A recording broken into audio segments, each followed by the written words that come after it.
Eating for a healthy gut, what to eat and what to avoid. In today's video, we're going to chat about gut health and how you can eat to build a healthy gut. We'll start by discussing the benefits of a healthy gut. Then we'll move along to how we define what gut health is. Next, we'll discuss the microbiome and gut health. And then we'll get an idea of what a healthy gut looks like. Next, we'll discuss factors that promote gut health and then move on to factors that impair gut health.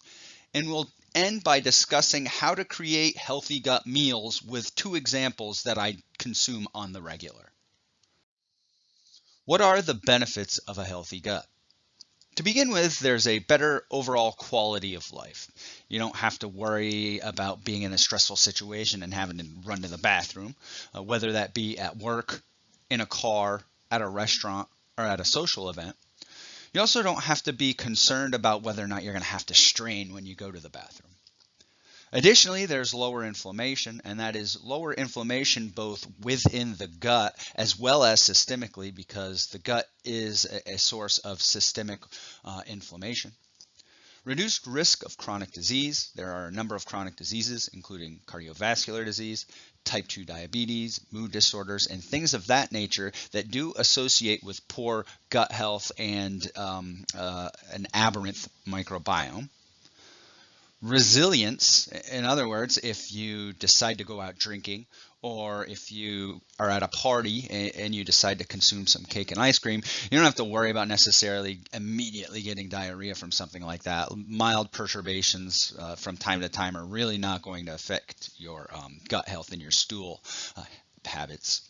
And finally, better overall health. You'll be happier, healthier, you'll perform better, and you'll feel good overall every day. How do we define gut health? It's very difficult to do. Typically, we can only really rely on a few things. Stool frequency. Are you going every day? Are you going consistently? Are you going when you wake up? Are you going after meals? Are you not going at all? Are you going too many times? Generally speaking, you want to go once a day. It's typically going to be in the morning or after a meal, and it's going to be pretty regular.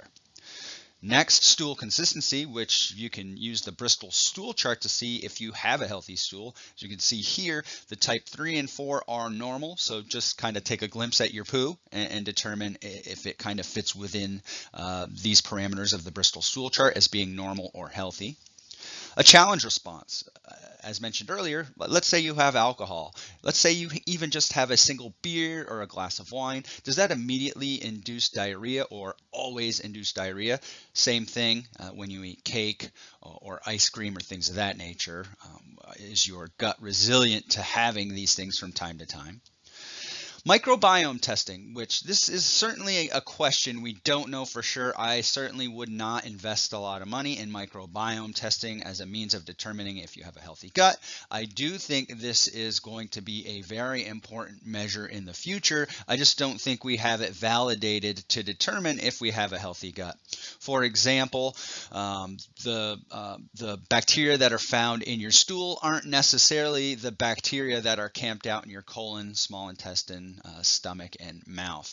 These are just simply things that are going out in your poo. That doesn't necessarily mean you have a healthy microbiome in your colon simply because you're pooping out healthy microbes. Although it could be a pretty good indicator. We just have to wait to find out if it is. And finally, intestinal permeability testing, probably the best are the different sugar probes. Again, these really haven't been validated. They're somewhat useful to kind of give you direction if you have a gut problem, but I don't think microbiome testing or intestinal permeability testing are useful ways of determining if you have a healthy gut. Speaking of the microbiome, what is it? What does it do? What factors are important with the microbiome that will promote health? Well, first off, a diverse, healthy microbiome works with us. And what does that mean? Think of a diverse microbiome as, say, a diverse ecosystem. If you have an ecosystem with plants, herbivores, and carnivores, you have balance. Whereas if you have too many of any one of these things, it can become problematic. So you want a diverse microbiome that contains the healthy microbiomes that are known to live in healthy humans. When you have this, those healthy microbes help train the immune system to kill attackers. And the way they do this is it promotes balance within the gut. It causes the gut immune system to prevent these bad microbes from living there, and just creates an overall healthy, low inflammation environment. It promotes healthy digestion and absorption, proper motility, healthy metabolism, a strong barrier, in other words, it prevents against leaky gut, and immune tolerance. So what does a healthy gut look like? Well, for one, it's going to be free from diarrhea or constipation without a known cause. There are certain things we know. If you eat a pound of cheese, you're probably going to get constipated. If you drink too much alcohol, you're probably going to get diarrhea. That doesn't necessarily mean that your gut's not healthy, but if you regularly get diarrhea or constipation for no good reason at all, chances are your gut really isn't that healthy. Furthermore, you'll have good motility, which is going to help regulate whether you have diarrhea or constipation. Next, a diverse microbiome, as we just mentioned, will help promote immune tolerance, keep inflammation down, and crowd out bad actors in the microbiome. It should be relatively free of pain, gas, and bloating. And kind of on the gas and bloating side, again, we're going to talk about without a known cause. If you eat a ton of fiber and your body's not accustomed to it, you're probably going to get gas and bloating. Even if you don't have some sort of gastrointestinal problem like IBS, there are going to be limits to the amount of food that certain types of food that you can eat that will generally cause gas or bloating. For example, if you drink a liter of chocolate milk, you're probably going to get gas and bloating. That doesn't mean you don't have a healthy gut. It means you drank too much chocolate milk. And finally, it is resilient. When you drink alcohol, it doesn't necessarily cause completely loose stools that are going to kind of put you on that super diarrhea end of the Bristol stools chart. They may loosen up a little bit if you have a little too much, but if you drink within the regular guidelines, you should be fine. Same with milk. A little bit of milk really shouldn't cause diarrhea, even if you are lactose intolerant. However, there are going to be varying limits to each individual. Some people will tolerate very little milk. Other people will be able to tolerate a lot. But if you have a little milk, let's say, that's in a kind of a prepackaged food, it really should not cause diarrhea, even if you are lactose intolerant. That being said, don't slam down an entire glass of milk if you are lactose intolerant. What are the dietary factors that promote gut health? There are probiotic and fermented foods, things like yogurt, kefir, cheese, kimchi, sauerkraut, and kombucha. What these do is they help promote microbial diversity, and they contain things that are overall healthy for our gut. Kind of think of it as a kind of a way of feeding your gut healthy things, as well as the microbes that can continue to live in there and create those healthy things. We do have a video on probiotic and fermented foods. You can check that out by clicking the link down below in the description. Healthy energy intake, which ultimately we mean you're not overeating calories. How do you determine if you're eating a healthy energy intake? You have a healthy BMI, with the caveat that if you are over muscled, like you have a lot more muscle than most people, BMI is really not a good measure. Then you can go for body fat. But if you're just a regular average Jane or Joe, eating at a level that creates a healthy BMI is also going to create a more healthy gut. Additionally, diversity. That's diversity in your diet. Diversity in your diet creates diversity in your microbiome. So eat a lot of different plants, fruits, vegetables, grains, nuts, seeds, legumes, as well as different types of meat and animal products. Foods that are high in fiber, we're talking about fruits, veggies, grains, nuts, legumes, seeds, etc., etc. These help feed beneficial microbes. The beneficial microbes make beneficial metabolites that actually promote both gut health and overall health by consuming fiber. Polyphenols as well. Polyphenols are effectively the things that give plants their color. They help protect the plants, but in addition, they help protect us as well. They act as antioxidants, they act as prebiotics, and they can also kill off bad bacteria by acting as antimicrobials. You'll find polyphenols in the same types of food mentioned above: fruits, veggies, grains, nuts, legumes, and seeds. What are some things that impair gut health? Excess alcohol intake.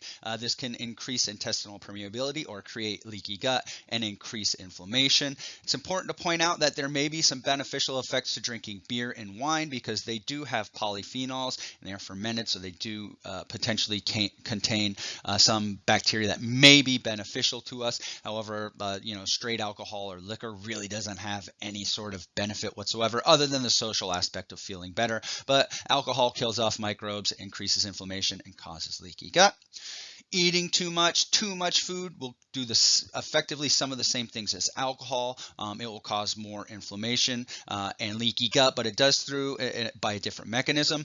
Alcohol directly causes leaky gut, kills bacteria, and damages our barrier, whereas eating too much increases the amount of bacteria that are in our intestine. That can trigger inflammation, which induces leaky gut. Finally, eating foods you are intolerant to, these things are going to lead to inflammation and leaky gut as well. So, for example, many people with IBS are intolerant to FODMAPs, so they need to kind of decrease the number of FODMAPs in their diet. Otherwise, they're going to get the same thing as we discussed with eating too much. You're going to get an overgrowth of bacteria. This is going to cause inflammation and trigger that leaky gut. Other foods that can impair gut health. Ultra-processed foods, we're talking about things like crackers, breakfast cereals, highly processed breads, things of that nature. These things are high in sugar and salt. Salt, it acts as a preservative, so high salt levels kill beneficial bacteria. Specifically within the human gut, high salt levels have been shown to reduce lactobacillus species. Sugar can increase blood sugar, which can increase the amount of bad bacteria in your gut, and also if it raises your blood sugar enough, it can trigger greater intestinal permeability or leaky gut. Ultra-processed foods also contain emulsifiers and preservatives, which have been shown to have negative effects in animal models, and there is some evidence in humans that these things can be deleterious to gut health as well. And finally, excess fat intake. We know the mechanism behind this. Excess fat increases the number of secondary bile acids. Secondary bile acids are created from our primary bile acids from beneficial bacteria and bad bacteria as well. So what happens is when we eat fat, we secrete bile acids to help break down that fat. These bile acids continually circulate, and as they circulate, bacteria kind of change them into these secondary bile acids. This makes them more likely to damage the cells in our gut, so we don't want to eat a ton of fat. Certainly, if you're eating a ketogenic diet, that may be an exception. We have no evidence that that's the case, and there's no long-term data on the things that these secondary bile acids would create with the ketogenic diet. We're talking about things like colon cancer, cardiovascular disease, and things of that nature.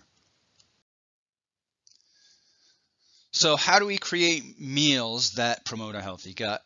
First off, start with adequate protein intake. I like to mix animal and plant proteins. Animal proteins are broken down more efficiently, and they're absorbed better by us, so that kind of helps get protein to our muscles, whereas plant proteins are less bioavailable, which kind of saves them so that they can kind of get into our microbiome and cause beneficial effects. So I like to mix animal and plant proteins, shooting for at least 40 grams of protein. You can go a little above that. I'm probably closer to 50 grams of protein per meal. And it's just really important to think, if you're trying to improve your microbiome, that you should include some plant proteins, because that's going to help feed these beneficial microbes. Your meal should be mostly plants. It's going to be fruits, veggies, nuts, seeds, legumes. This is to kind of help feed those microbes, as well as create a healthy gut environment. Polyphenols and fiber both decrease inflammation in the gut, which help healthy bacteria flourish. And finally, some whole grains and or starch. If you're trying to limit the number of grains in your diet, which generally speaking probably isn't necessarily great for your gut, that's not to say that you can't avoid them and have a healthy gut. Just try to get some whole grains and or starch. Starches that are not whole grains would be something like potatoes and other tubers, underground storage organisms such as parsnips and things like that. Here's an example of a healthy gut meal that I enjoy. It's basically my everyday breakfast. It's a yogurt / kefir parfait, 1 cup of blueberries, 1 cup of raspberries. These are going to give you a lot of fiber, around 10 grams of fiber just from these two things, and a lot of polyphenols. A quarter cup of walnuts, again, that's going to increase, that's more for protein and healthy fats, but it also does contain fiber and polyphenols as well. A half a cup of oats, this contains fiber and some polyphenols as well. 2 tablespoons of ground flaxseed. Flaxseed has a higher fiber content, has some protein, and it also has healthy fats, which are beneficial to the microbiome. And finally, a serving of kefir or yogurt, which is giving you your probiotic or fermented food to help establish and create this diversity in the gut. Next, we have fried rice. You're going to start with a half to 1 cup of rice, depending on what your needs are, your energy demands for the day and things of that nature. Stir fry vegetables, you can cut these up. I prefer just to buy a bag of flash frozen stir fry vegetables. It kind of helps, immediately freezing them helps retain some of the nutrients. And in some respects, people are kind of concerned that freezing may kind of ruin the nutrient content, but something sitting on a truck and traveling across, the United States from Mexico is going to lose a lot more of the nutrients than simply immediately freezing these foods. Tablespoon of olive oil. This is to kind of get it to not stick to the pan. Olive oil has polyphenols and healthy fats for the microbiome. Spices, my personal preferences are garlic powder and crushed red pepper. You can use whatever you want. 4 ounces of pork, chicken, or beef if you're eating meat. If you're not, you can use soy or some soy-based product or some other plant-based protein. 1 egg. This gives it a little more taste. Eggs also have choline. So if you're when I'm going to add an egg to this, I generally search for lean protein. So I'll have lean pork or chicken or beef. If I'm having an egg, if I'm not having the egg, I'll kind of have pork, chicken, or beef. Maybe I'll use chicken thighs, which have a little more fat, or I'll trim a pork chop, not completely, but leave some of the fat on. Same with the beef. Optionally, you can add low sodium soy sauce or coconut aminos. I absolutely use the soy sauce because I love the taste of it. I try to keep try to not load it up with that because too much salt can be bad for the microbiome. And then additionally, on the side, I'll have 2 tablespoons of kimchi. The reason for this is I have not yet added in my fermented food, so the kimchi on the side gets that for me. So here I'm getting a high amount of protein. I'm getting my fermented food, and I'm getting a lot of polyphenols from the stir-fry vegetables and the spices. So there you have it. It's not too terribly difficult to build healthy gut meals. It's very easy. Protein, veggies, and just make sure you're getting enough polyphenols and fiber, so you're using multiple colored veggies and just a bunch of different vegetables, as well as whole grains and or nuts and or seeds and or legumes to kind of bump up the fiber content. So thanks for listening in. If you have any questions, comments, or concerns, or constructive criticisms, put them in the comment section below. We're going to add some more videos like this. We'll probably add more recipe videos, so make sure to subscribe to the channel and like this video, share it on social media so we can get exposure to create more of these videos. Thank you very much.